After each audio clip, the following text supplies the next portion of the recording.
Number 1, सुसमाचार में यीशु ने अपने चेलों को एक ही बार अपना चेला कहे थे जब उन्हें अंतिम भोज की तैयारी के लिए निर्देश दिए थे। नंबर 2, जब नूह ने जहाज पूरा किया तब वह 600 वर्ष का था। नंबर 3, दानियल दिन में 3 बार घुटनों के बल बैठकर प्रार्थना करता था। नंबर 4, जब दाऊद गोलियत के साथ युद्ध करने गया तो उसके पास उसकी लाठी, गोफन और 5 चिकने पत्थर थे और गोलियत के पास ढाल, तलवार और भाला था। नंबर 5, व्यवस्था विवरण पुस्तक अधिकांश हिस्सा को मूसा द्वारा लिखा गया है, लेकिन अंतिम अध्याय को यहोशू ने लिखा क्योंकि मूसा उस समय तक मर चुके थे। नंबर 6, जब दाऊद ने पलिश्तियों के विजेता गोलियत को हराया तो उसने उसका सिर काट दिया और उसके कवच को अपने तंबू में रखा। बाद में जब पलिश्तियों ने इजराइल और उनके राजा चैंपियन शाऊल को हराया तो उन्होंने भी उसका सिर काटा और उसके कवच को अपने मंदिर में रखा। नंबर 7, जब इस्राएलियों ने वादा किए गए देश में प्रवेश किए और फलदार पेड़ लगाए तो उन्हें 5 साल तक उसके फल खाने से मना किया गया था। नंबर 8, यीशु का शिष्य बनने से पहले आंद्रेयास यूहन्ना बपतिस्मा देने वाला का शिष्य था। नंबर 9,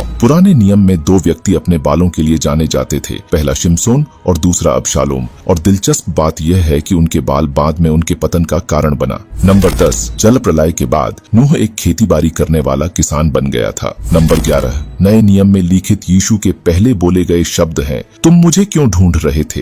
क्या तुम नहीं जानते थे कि मुझे अपने पिता के घर में रहना है?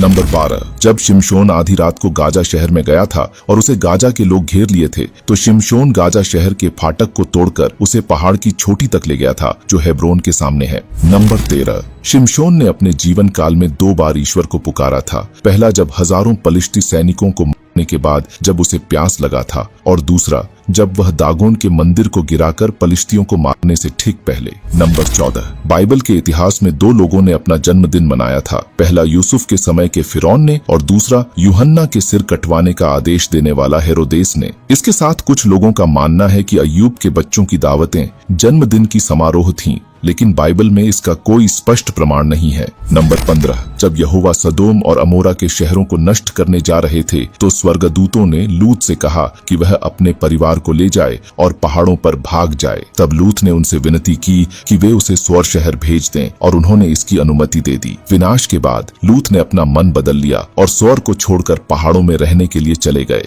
नंबर 16, यीशु ने शिमोन का नाम बदलकर पतरस करने के बाद यीशु ने उसे एक ही बार पतरस कहकर पुकारा था। नंबर 17, सुलेमान ने जेरूसलेम में ईश्वर के मंदिर को बनाने में 7 साल लगाए थे, लेकिन अपना महल बनाने में लगभग 13 वर्ष लगे थे। नंबर 18, क्या आपने कभी ध्यान दिया है कि आदम और कैन दोनों को उनके पाप के लिए एक ही सजा मिली थी, निर्वासन का, यानी कि वे जहां थे उन्हें वहां से निकाल देना। आखिर में अगर आप भी मेरी तरह यीशु मसीह से प्रेम करते हैं तो कमेंट में आमीन टाइप करना न भूलें।